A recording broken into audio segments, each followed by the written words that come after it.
Can you see the full screen presentation? Yes. Okay, so thank you very much. Then I suggest we start.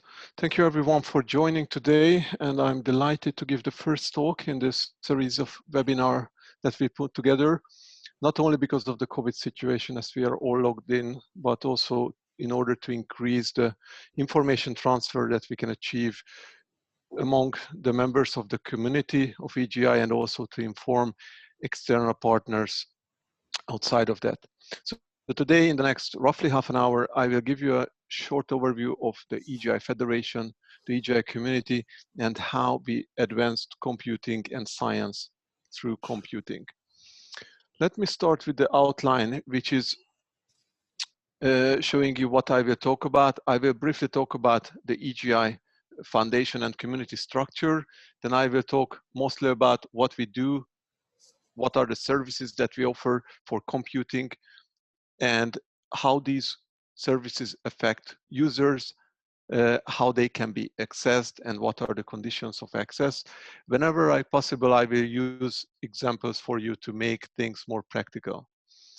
I will then talk a bit about the European Open Science Cloud, as this is one of the hot topics these days in distributed computing, and I will talk about how EGI contributes to the building and delivery of the European Open Science Cloud. I will close the talk with a bit of summary of the EGI strategy, which has been recently updated to cover the next 5 years, which are ahead of us. And then I will close the talk with just highlights of the open opportunities and next actions that you should take and could take after this webinar today. So let me start with the introduction of EGI. And let me start with the statement that, or summary, that EGI is a federation of e-infrastructures that are connected together in order to provide advanced computing and data analytics facilities for research and innovation. We integrate countries, different e-infrastructures from those countries in order to serve different types of entities, primarily large-scale research collaborations, but also smaller scale research organizations, as well as business cases. Overall, at the moment, at this point in time, we serve roughly 1,000 users who only in the past year produced more than 2,000 open access publications that reference and acknowledge the use of EGI to conduct the research. EGI, if I look at the mission statement or show you the mission statement, stresses 3 things. One is that to provide open solutions for advanced computing and data analytics. The keyword here is that open solutions. The second is that we do that by coordinating and provisioning an international federated infrastructure on which these open solutions and advanced computing facilities can sit.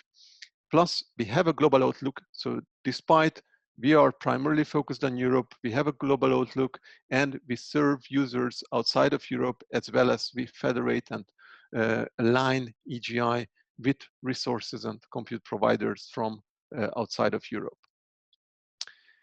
And we do that in order to serve the vision, which is we believe that researchers should have seamless access to advanced facilities in computing, in applications, in data, wherever they are located, in order to advance research as possible. How we do that is by federating these infrastructures. And let's first look at the core members of EGI, which are sitting in the EGI Council. EGI itself is based on this national e-infrastructure structure, where the council representatives represent the national e-infrastructures of those countries. Plus, we have one additional member, CERN, which is representing the high energy physics community globally.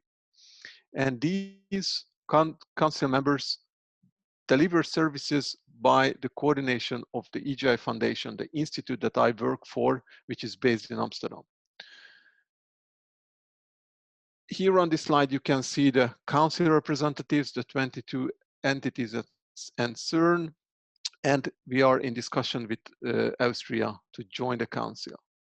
If you are interested in your country's status, then you can look at the website, the EGI website, to find out about your country's national infrastructure. And if you are not listed among the council members, then you can look at how to join the council as a national infrastructure.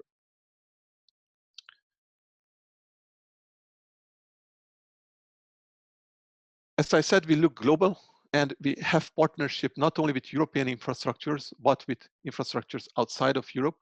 And on this slide, you can see the compute infrastructures that we have partnerships formalized with memorandum of understandings. This is a slightly looser partnership than the council representation.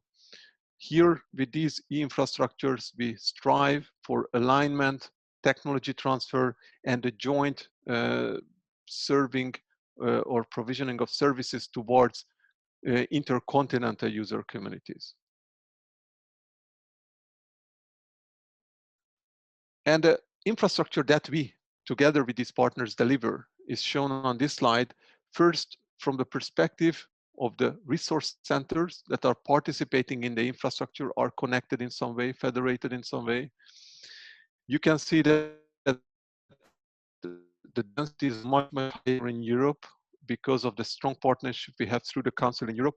But we also have federated infrastructure services on other continents. And the second slide shows a new emerging, not so new anymore, 6-7-year-old infrastructure, the EGI Federated Cloud Infrastructure, which currently has 22 clouds connected. And these two infrastructures together served more than 5 billion CPU core wall times in the past year, delivered through more than 1 million computing cores with 900 petabyte disk storage, which split between archive, disk-based storage, tape-based storage, and online storage on disks. And together, these partners and these endpoints deliver nearly 3,000 types or instances of different services, where each endpoint can be a job queue, or can be an infrastructure as a service cloud, or can be a job broker entity. What this infrastructure really delivers to users is shown on this slide, which is the EGI service catalog. It can be observed on the website. It's the main section on the EGI web page. The direct link is here. And let me spend a bit of time on explaining what these services are. You can see that these are clustered into different groups. The most important ones, the fundamental services that we deliver, are the compute and storage services. The compute services basically offer cloud compute services. Those of you who are familiar with cloud computing, this enable the running of virtualized applications in the form of virtual machine images that can encapsulate scientific applications, or can be just baseline Linux or Unix or whatever flavored operating systems. So the user has full control over what's executed on those remote sites. We have cloud container compute services, which are an even more lightweight version of virtualized applications. We have high throughput computing, which is the traditional way of accessing remote computers. It used to be called grid computing, when large number of computational tasks are distributed across different scientific institutes or IT centers in order to process and analyze data. These results are then gathered back to the original submitter and then put together into a complete picture and complete result. And we have in this category a workload manager, which helps the utilization of large number of cloud, container, or high throughput resources through a single application. Under the storage and data service stack, we have online storage, which is typically used together every time with one of these compute resources and serves the input and output for computational jobs or virtual machine images or containers. We have archive storage, where long-term archival of data can be stored. And we have a data transfer service, which enables the shipping of large quantity of data among compute centers or between a scientific center and a compute center that is part of EGI. And on top of these fundamental layers, we have high-level applications. One is a suite of applications called Applications on Demand, which is used by different scientific application developers to ship applications and make applications easily accessible on top of EGI compute and data resources. We have a notebook service, which is based on the Jupyter technology and which provides an easy access and programming interface on top of cloud resources. We have a security layer or service called check-in, which helps users and scientific communities access all these other services through their home institutional accounts. And we have training in order to facilitate the maturity or improve the maturity of different compute centers through, for example, IT service management, ISO 27000 security training, or through to facilitate innovation and facilitate training delivered by scientists through the provisioning of a training infrastructure, which is basically a cloud-based system that can be used and rented basically for classes. All of these services together have different kind of access mode or access policies. A typical question we ask or we receive through the different channels is how much does it cost to use the EGI compute services or storage or data transfer? And the answer is not so obvious because the different services may come with different policies, different access rules, which also depends on who asks the question of how much it costs. And let me now go through the three main options that we have to offer the services. The first one is the simplest, which is the wide access. It's already prepaid, it's already allocated for users, and is basically freely accessible as a ready-to-use service by anyone. We have such service instances from many of the services of the catalog. Just to name a few, we have a cloud application environment or a cloud environment for application piloting, which can be used for 6 months by anyone with a very simple application model.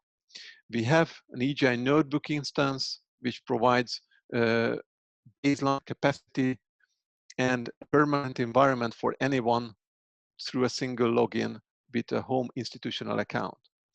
We have many science discipline-specific high-throughput computing resource pools where batch jobs and large number of computational tasks can be run by those who belong to those scientific disciplinary areas. Or for example, we have a next generation sequencing application toolkit called Chipster, which is available through the Application on Demand platform and can be executed in the EGI cloud by anyone. The second policy or access rule is what's called policy-based. And that's basically a bit stricter. It requires an agreement between the user community or a customer representing a user group and the resource providers or service providers from EGI. We have already many of those agreements in place. So at the end, such policy-based allocations also be for the end users, but those who represent those end user groups made these agreements beforehand with EGI to deliver the services for these end users. A couple of examples for this, we have a resource pool called the Biomed, which is available for life scientists, specifically for neuroscience and medical imaging communities, which have been set up by EGI by pulling together capacity from those centers that are tasked to deliver capacity for these kind of research groups. A specific center from Italy, the INFM Bari, provides cloud capacity for one of the customers of EGI called the National Bioinformatics Infrastructure of Sweden in order to facilitate the research and the services that are performed by those institutes. Again, INFM Bari made this agreement and commitment through EGI to support this initiative.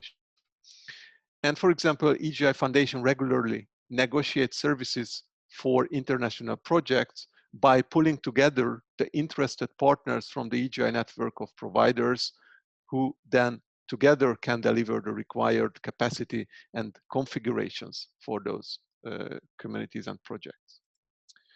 And the third is a kind of pay-for-use model where the users can negotiate access to services on a cost model or based on a cost model. The FitSM training, which is part of the EGI portfolio, is one of the examples, which is not a free training. It comes with a payment, but after this payment is paid, then the user group or typically an institute members can receive a FitSM training. But also some of the online services, the EGI cloud services through some of the centers have a pay-for-use option to choose. And if that option is chosen, then the user or the representative of the user group pays the provider for the capacity, which is then delivered for the customer and the users behind the customer. So depending on the who is asking the question of how much it costs and what is the background of that user or user community, we can use different options for the access. And who do we serve with all these services, with these compute, storage, data management services? If we look at the landscape, overall, we are serving the research and the innovation and education communities in Europe and globally. If you look more carefully at this landscape, then we can observe roughly 4 types of segments. The first one is the large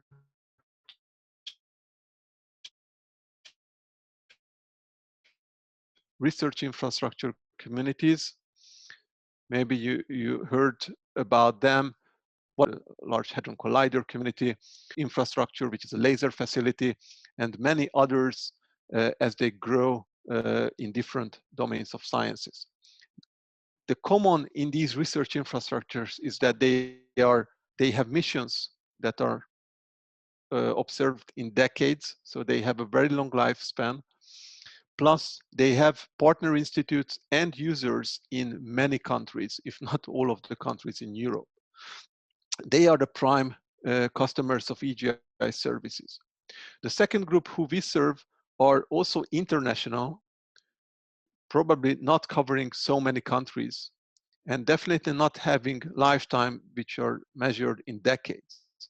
Those are typically multinational communities, very often research and innovation projects, for example, from the Horizon 2020 work program. We have a large number and a very dynamic landscape of these projects who we serve typically within a 1, 2, 3 year time span. The third group, which is shown here, is the industry and SME, where we have quite diverse landscape. Some of these entities come to EGI to use services, others come to EGI to serve services and become part of the provider model, yet others want to test new things and do a piloting activity with EGI and then take the results elsewhere and maybe develop that further into a full-fledged product. And then at the end of this diagram, I have the long tail of science, which is typically individual institutes or even individual researchers who don't have facilities that they can access locally at their institute or within their country. And then they come to EGI in order to access high throughput compute or cloud capacity or storage capacity or other services. And let me start let me follow with a few examples of who we are serving and how we are serving through the EGI service portfolio. And let me start with the 2 kind of big news that were in the past years around EGI.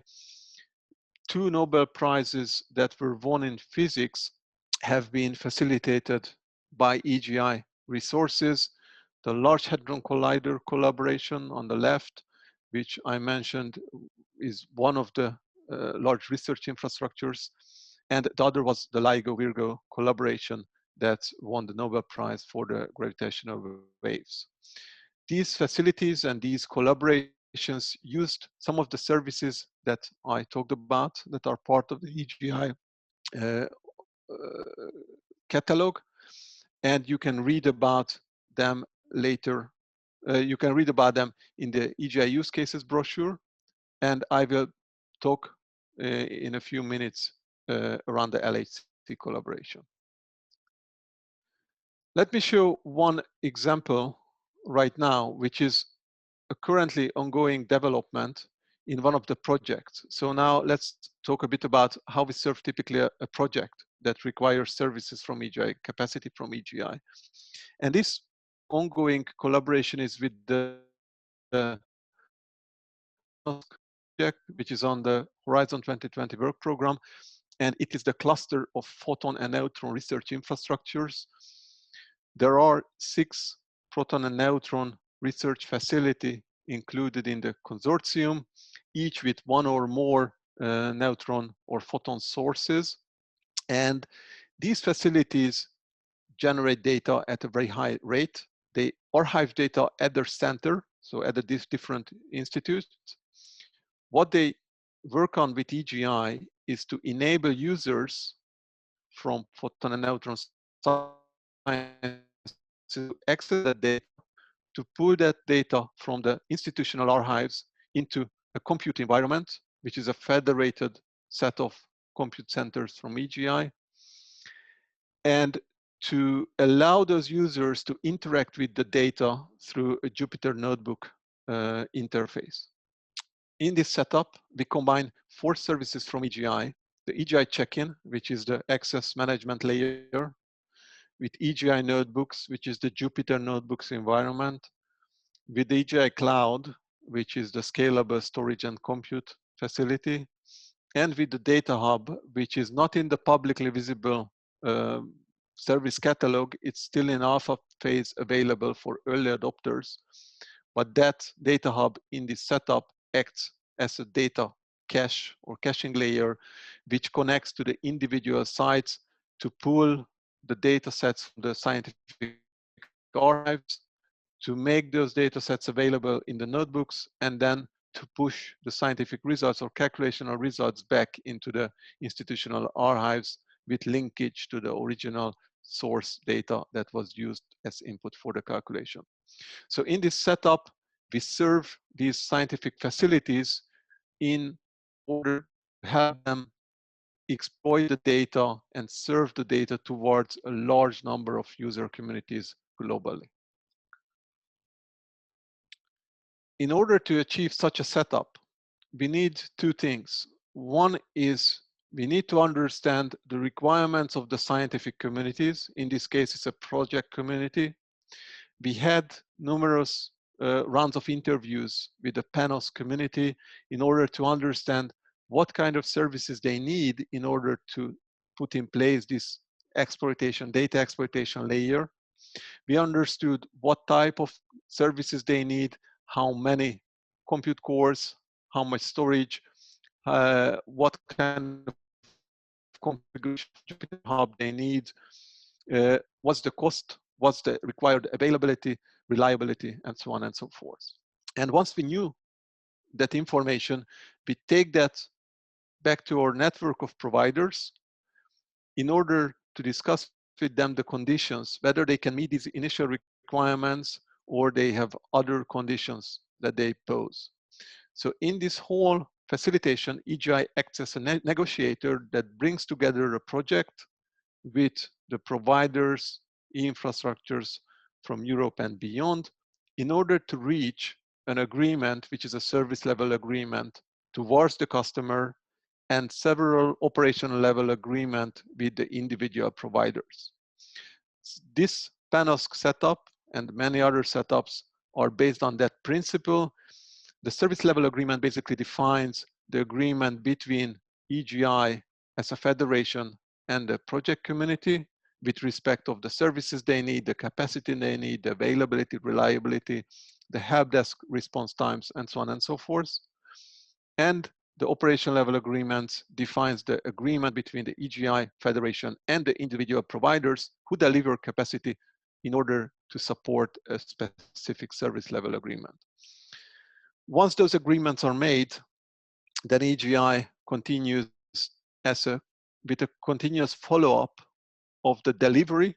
We do that in 2 ways. On a periodical basis, we provide service delivery reports, which details of how the targets were met by the individual providers, if there was any malfunctioning or underperformance, what was the cause. And we have regular satisfaction interviews with the project, with the community about the services that we delivered. Were they satisfied? If not, what were the problems? How can we improve? And we take those suggestions back to our network in order to have this continuous improvement of service delivery, as well as have the continuous innovation of the services that we provide. To show you another specific example of such a, I show you this one from the next years, which is a project also on the Horizon 2020 landscape, focusing on Earth observation. The project takes Earth observation satellite data in order to create a platform through which different business pilots and innovation pilots can run. The project runs 12 of such pilots, plus required capacity also to host the project core services such as a CCAN, data catalog, or a Jira ticketing system. The project made such a service level agreement with EGI in order to secure capacity for these pilots and for these core services. And here are a few snapshots of this service level agreement, which, by the way, you can find here as a public document. You can see that in this table, there are a number of service providers from EGI, CESNET, ESAS, CESGA, who are underpinning some of these core services of the project. The table defines the number of virtual cores that the service providers deliver, the memory they deliver, the disk, the number of public IP addresses, and so on and so forth. And in this other snapshot, you can see, for example, the response time that the service providers promise for the tickets that are submitted through the help desk from the customer side. So these service level agreements are quite detailed and provide a real understanding and agreement between the consumers and the providers. And all of this is facilitated by EGI. I mentioned the EGI notebooks several times in the previous examples. Let me just spend a minute or so on that, because there will be a separate webinar about that later in May. But just to highlight what this is really about, it's a hosted Jupyter Hub instance. Jupyter Hub is an online web portal-based environment that basically provides scripting and programming interface for the users who can write programming code in the browser and can run it in the browser, which is then transformed into executable by the Jupyter Hub environment and run on the server side or on third-party cloud computers. In EGI, we offer this notebook in two ways. There is an open instance, which is available for anyone. It's available at notebooks.egi.eu. If you go there, you can simply log in, very probably with your institutional account, because the login is enabled from all the identity providers which are in the global EDI Federation. But if you don't have such an EDI compatible account, you can still log in with Google, Facebook, LinkedIn, or some of the other social login options that are offered. And then in the environment, you can have access to 1 CPU, 1 gigabyte RAM, and 10 gigabyte of storage, which may be less than your computer's capacity, but this is a ready-to-use online platform. You don't need to install anything, and it offers a persistent space for your work, so you don't lose your notebooks, your files, even after you log in. You can log in back anytime, and you can continue your work. So I encourage you to try this. And if you like this, but you find the capacity insufficient, then come back to us and we can negotiate a community instance, larger capacity with additional kernels, computing libraries, or APIs. So overall, EGI serves various disciplines, and we are really open for any discipline. Back in the days when EGI started in 2010, and before that had predecessor projects, we were very much focused on high energy physics. which is still the main user of the compute cycles. However, if we look at the number of projects or number of communities that we support, and we look at the share of those across disciplines, then we can see that high energy physics now is down to roughly 11%, with astronomy, the other heavy user of CPU cycles, with 5%, sorry, with 6%. And we have a good share of earth sciences, which is a very strongly emerging topic, biological sciences, as well as humanities and other disciplinary areas. So now we see that EGI is open also from the scientific perspective.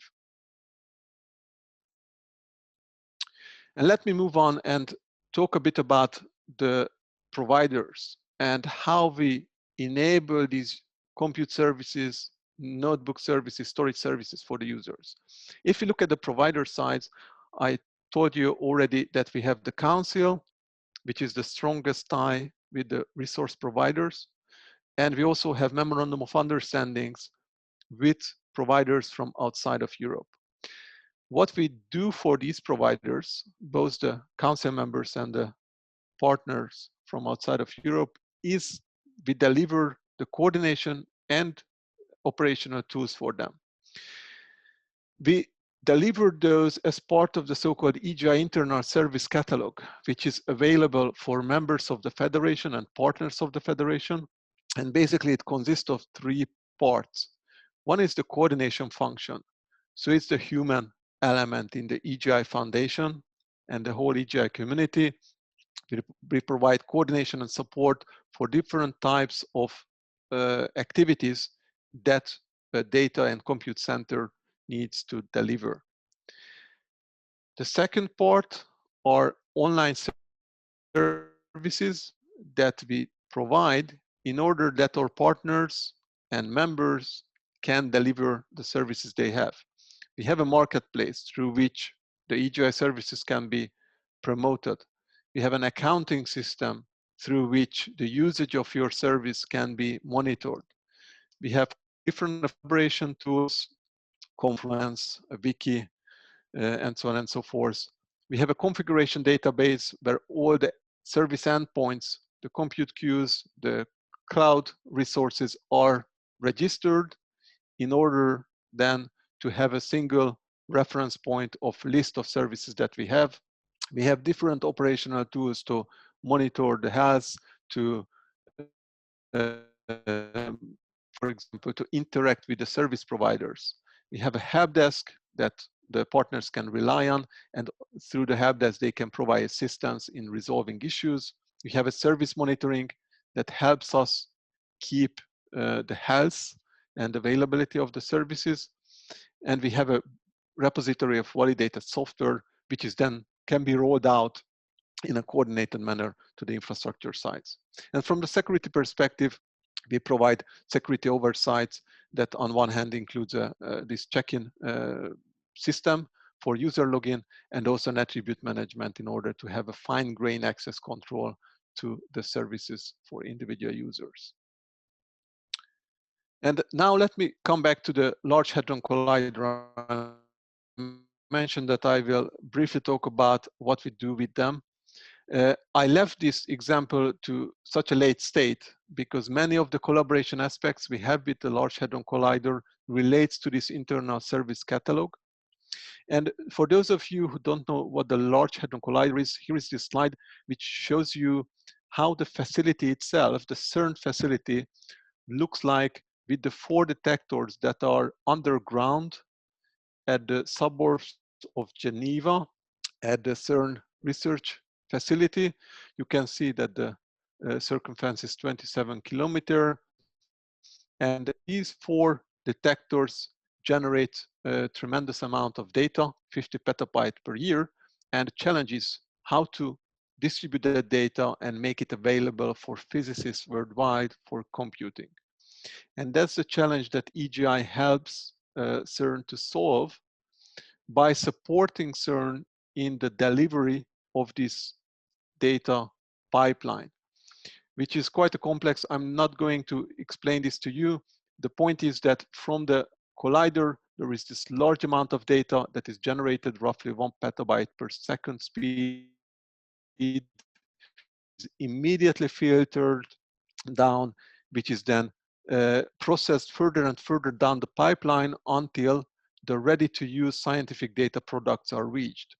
And these scientific data products are then made available to scientists globally. Clearly, this whole pipeline requires tremendous amount of computers, compute capacity and storage, and needs a very well managed infrastructure, which is available at a high percentage of time. And this is the point where EGI comes into the picture.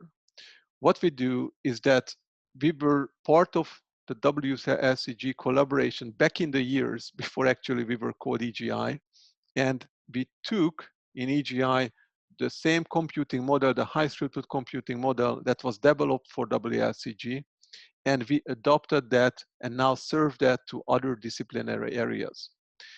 We jointly deliver with WSEG the help desk, the accounting system, the information system, the security coordination, and data transfer services that underpin this complex processing pipeline and enable the serving of data to scientific users.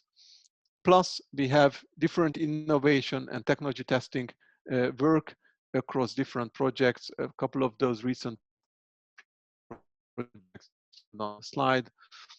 And we do all this work through an MOU, a Memorandum of Understanding, which is a long-standing understanding between the two parties. So how do we guarantee that the EGI services are well managed, are quality, and deliver what they should be, and what was agreed in the service level agreements? We do that by adopting an IT service management standard. Those of you who know IT service management, there are a couple of standards, ETL, ISO 20K, COBIT, and there is also FITASAM, an open standard that we use. This open standard is available through this website. You can find the documentation there, the requirement set, and everything for free. And this is the standard that EGI adopted as well. What an IT service management standard does, basically defines criteria or requirements that should be met by a service provider in order to guarantee good quality and well-managed services. The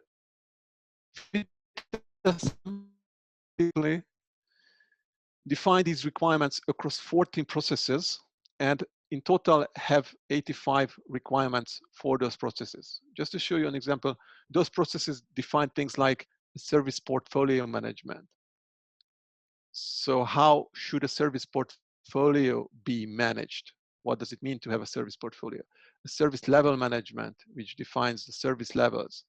An incident management, which talks about how to deal with an incident in an IT infrastructure. The change management process, which is about how to implement a change in a service or in a set of services or in a piece of software that is part of the infrastructure, and so on and so forth.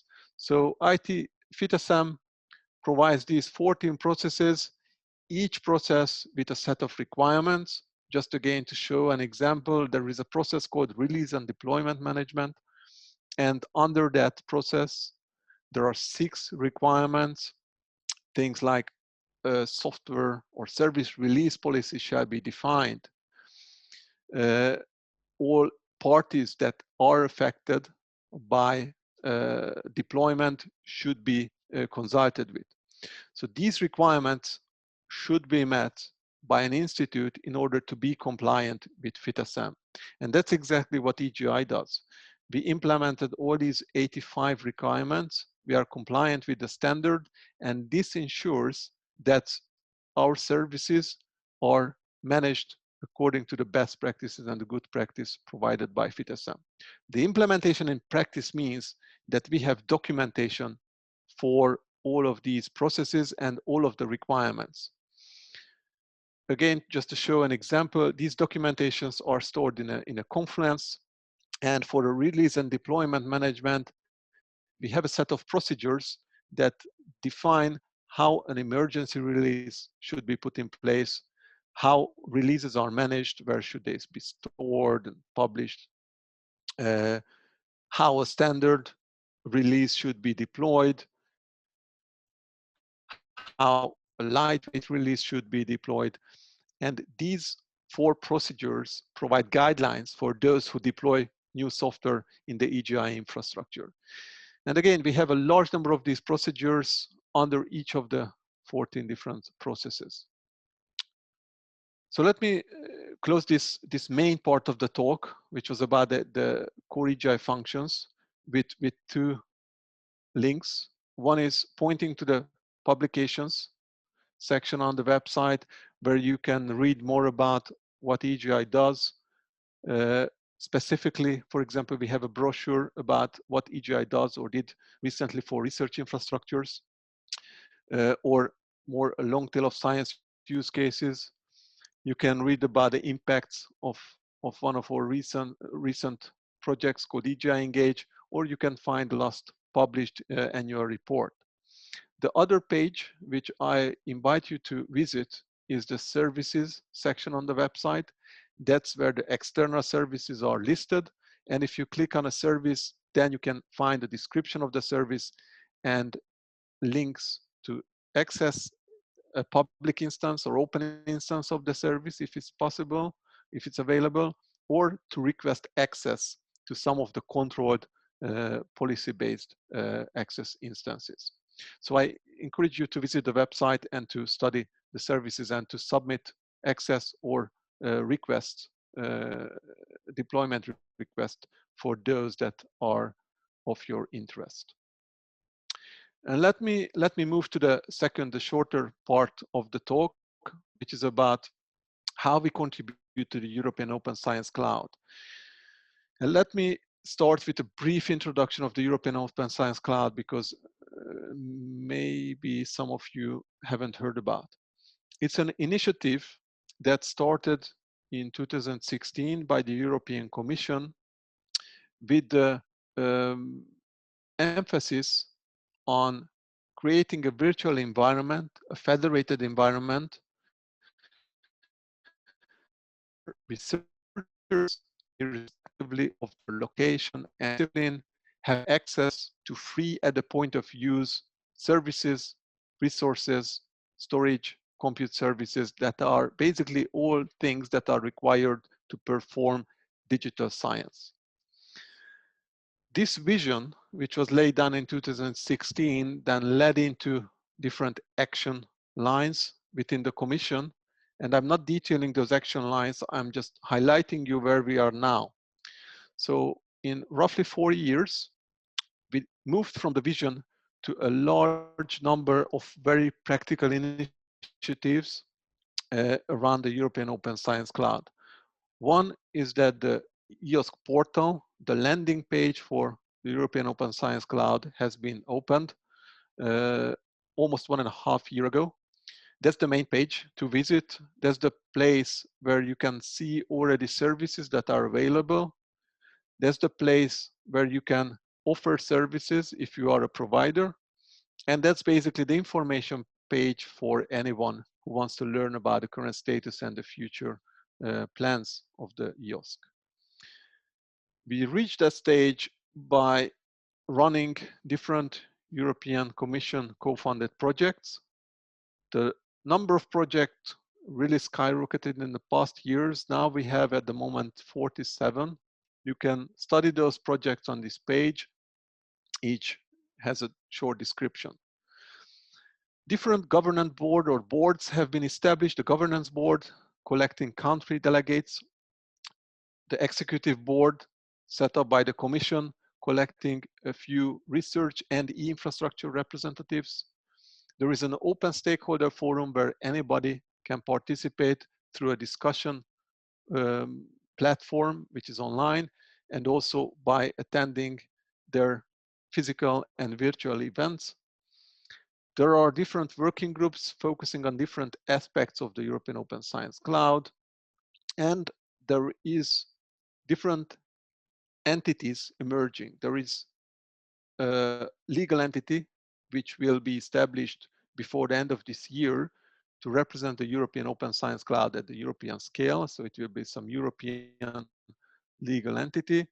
Plus, in many member states, there are discussions about establishing or formulating some form of national European Open Science Cloud node.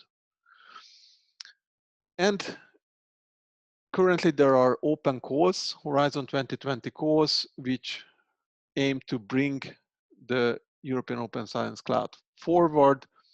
Particularly, 7 calls are currently open in order to deliver additional services through the EOSC portal.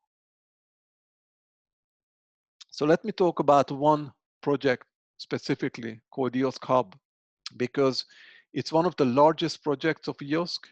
It's one of the first implementation project of EOSC, and it is the project which is coordinated by the EGI Foundation.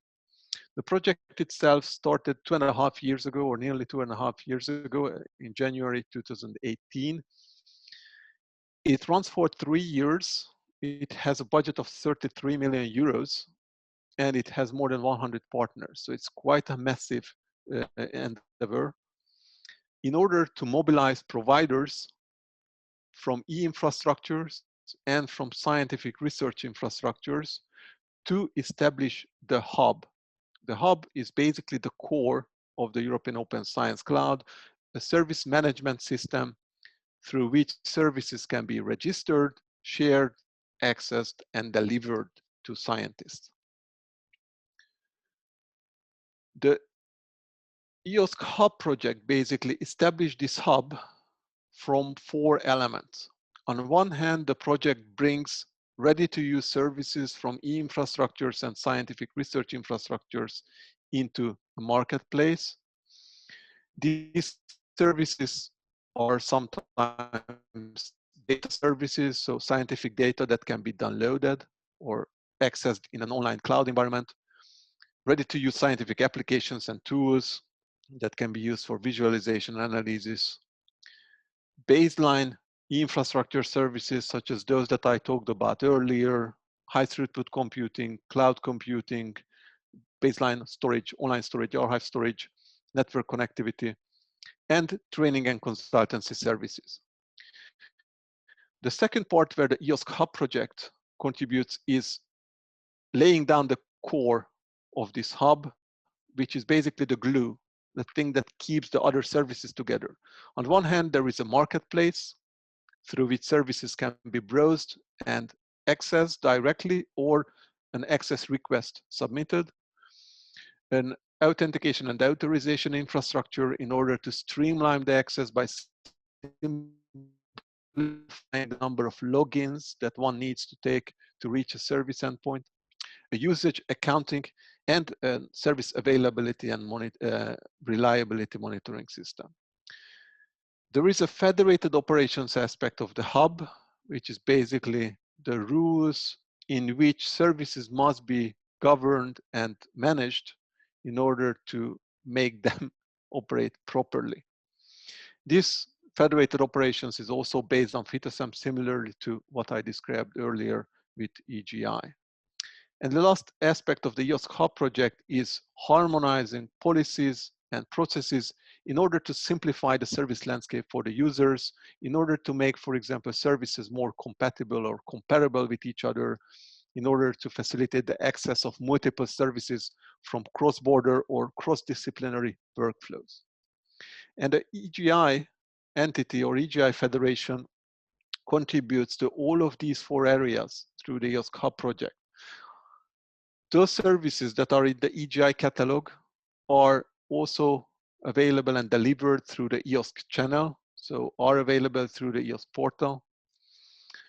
Those internal services that I talked about, accounting, monitoring systems that are serving the EGI compute centers, are the same services that are delivered for the Federation services in the EOSC Hub.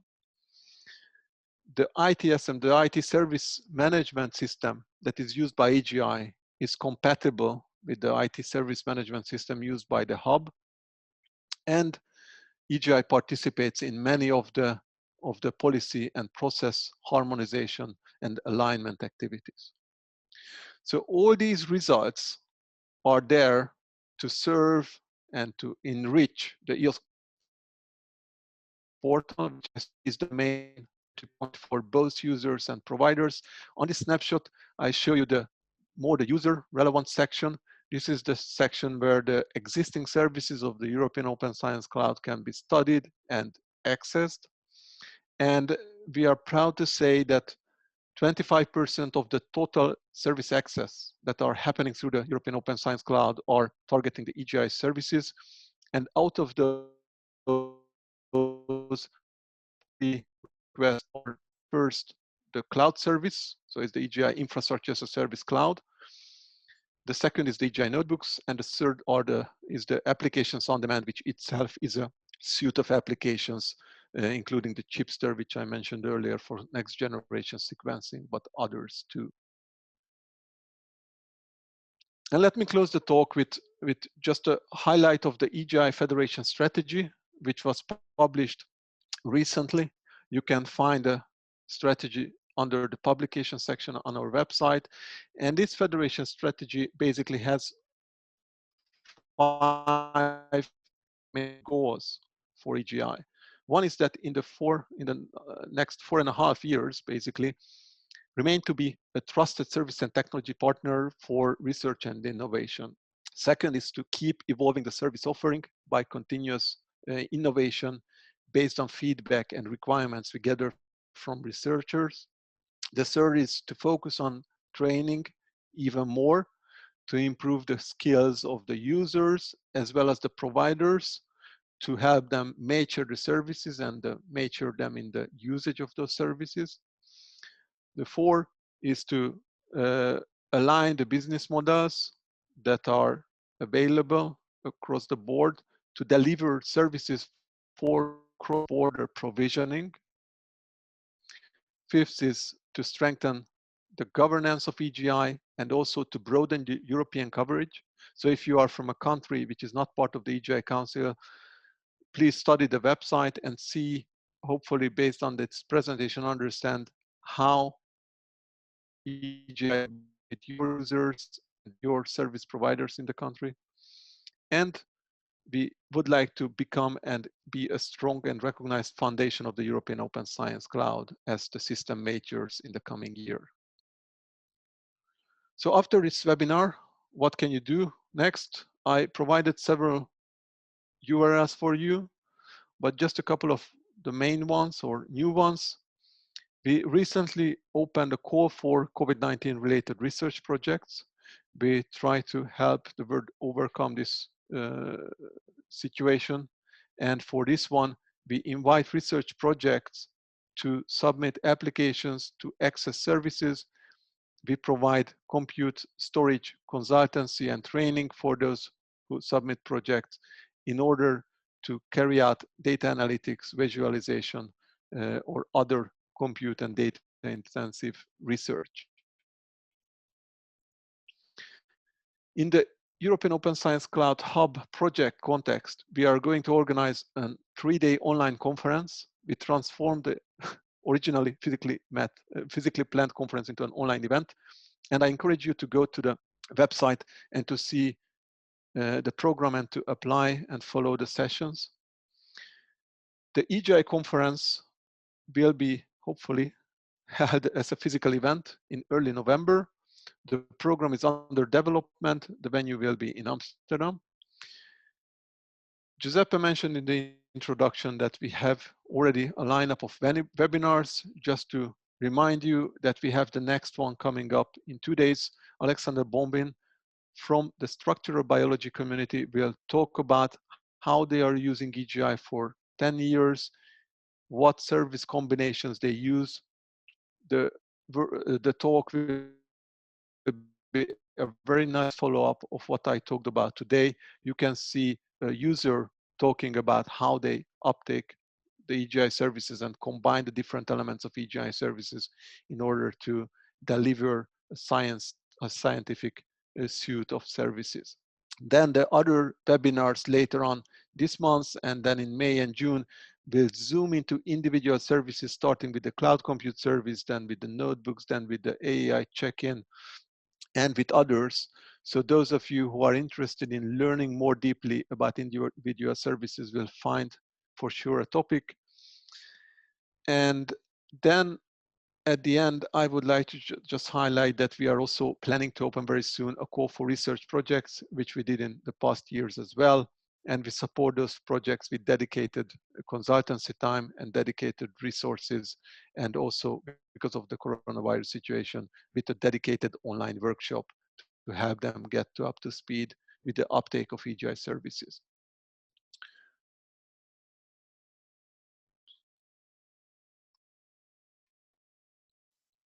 So thank you very much for the attention.